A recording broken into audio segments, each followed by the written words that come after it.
क्यों मंत्र 108 बार होता है, 109 या 107 क्यों नहीं? क्यों किया जाता है किसी मंत्र का 108 बार जाप? माला में 108 दाने होते हैं। जब भी किसी मंत्र का जाप किया जाता है तो वो 108 बार ही किया जाता है। क्या आप जानते हैं माला में 108 दाने क्यों होते हैं और क्यों किया जाता है किसी मंत्र का 108 बार जाप किया जाता है? आइए जानते हैं इसके बारे में। ज्योतिष के अनुसार ब्रह्मांड को 12 भागों में विभाजित किया गया है। इन 12 भागों के नाम मेष, वृष, मिथुन, कर्क, सिंह, कन्या, तुला, वृश्चिक, धनु, मकर, कुंभ और मीन हैं। इन 12 राशियों में 9 ग्रह सूर्य, चंद्र, मंगल, बुध, गुरु, शुक्र, शनि, राहु और केतु विचरण करते हैं। अतः ग्रहों की संख्या 9 का गुना किया जाए राशियों की संख्या 12 में तो संख्या 108 प्राप्त हो जाती है। इसके साथ ही कुल 27 नक्षत्र होते हैं। हर नक्षत्र के 4 चरण होते हैं और 27 नक्षत्रों के कुल चरण 108 ही होते हैं। माला का एक एक दाना नक्षत्र के एक एक चरण का प्रतिनिधित्व करता है। इन्हीं कारणों से माला में 108 मोती होते हैं। माला कार्यानुसार तुलसी, वैजंती, रुद्राक्ष, कमल गट्टे, स्फटिक, पुतजीवा, अकीक, रत्नादि किसी की भी हो सकती है। अलग अलग कार्य सिद्धियों के अनुसार ही इन मालाओं का चयन होता है। तारक मंत्र के लिए सर्वश्रेष्ठ माला तुलसी की मानी जाती है। माला के 108 मन के हमारे हृदय में स्थित 108 नाड़ियों के प्रतीक स्वरूप हैं। माला का 109वां मन का सुमेरु कहलाता है।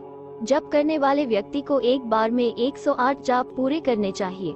इसके बाद सुमेरु से माला पलटकर पुनः जाप आरंभ करना चाहिए। किसी भी स्थिति में माला का सुमेरु लांघना नहीं चाहिए।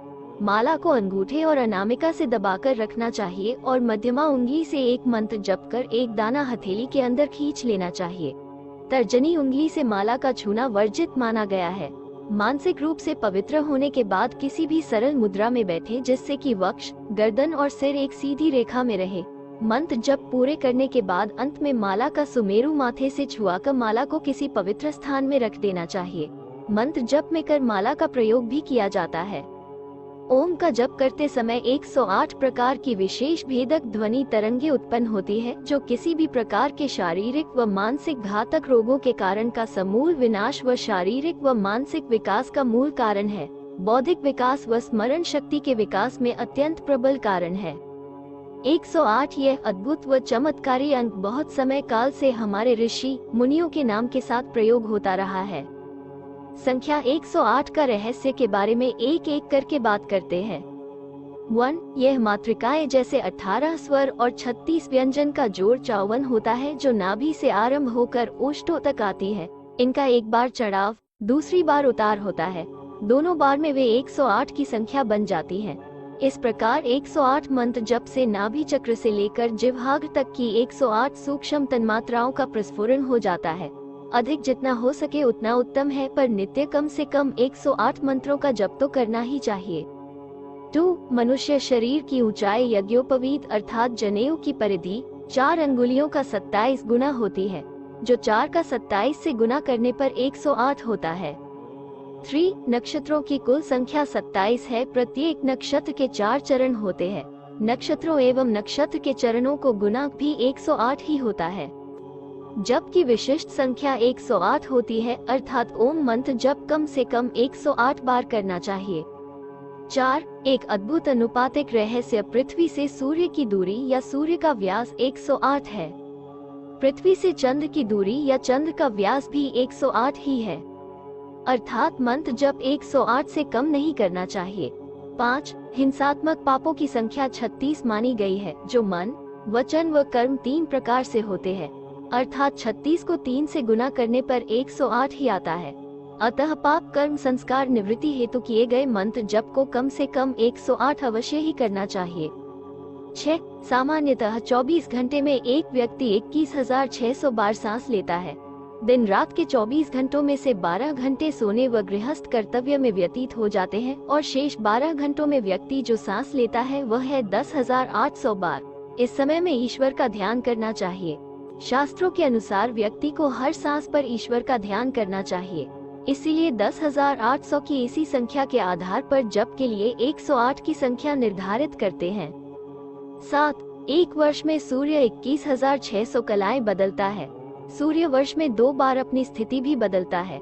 6 माह उत्तरायण में रहता है और 6 माह दक्षिणायन में। अतः सूर्य 6 माह की एक स्थिति में 1,08,000 बार कलाएं बदलता है। 8. ब्रह्मांड को 12 भागों में विभाजित किया गया है। इन 12 भागों के नाम मेष, वृष, मिथुन, कर्क, सिंह, कन्या, तुला, वृश्चिक, धनु, मकर, कुंभ और मीन हैं।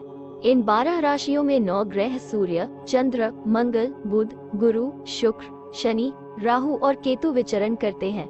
अतः ग्रहों की संख्या 9 में राशियों की संख्या 12 से गुना करे तो संख्या 108 प्राप्त हो जाती है। 9,108 में 3 अंक है। 1,0,8 इनमें 1,1 ईश्वर का प्रतीक है। ईश्वर का एक सत्ता है, अर्थात ईश्वर एक है और मन भी एक है। 0 प्रकृति को दर्शाता है। 8 जीवात्मा को दर्शाता है, क्योंकि योग के अष्टांग नियमों से ही जीव प्रभु से मिल सकता है।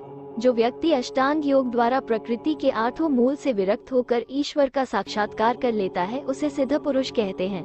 जीव 8 को परमपिता परमात्मा से मिलने के लिए प्रकृति 0 का सहारा लेना पड़ता है।